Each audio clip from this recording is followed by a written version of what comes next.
ongoing monetary policies. Schiff's advocacy for gold is deeply rooted. He shares that his father was a strong proponent of the gold standard and predicted the economic consequences of abandoning it.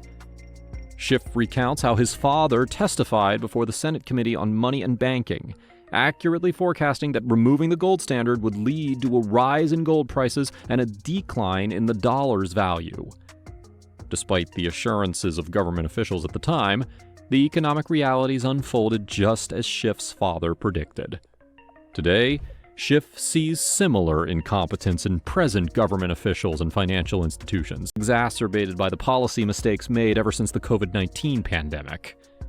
Peter believes that the correct response to COVID-19 should have been to withdraw money from circulation and allow interest rates to rise. Because the problem with COVID, and I said this at the time, was a supply problem.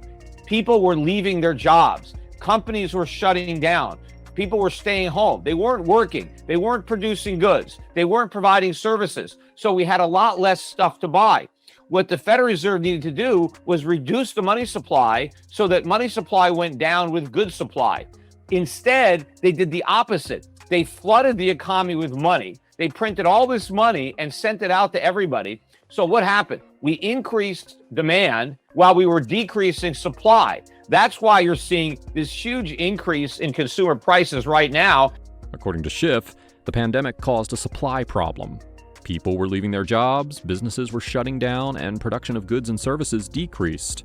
The Federal Reserve, however, increased the money supply, distributing large amounts of money to the public. This led to increased demand while supply was dwindling, causing significant consumer price inflation.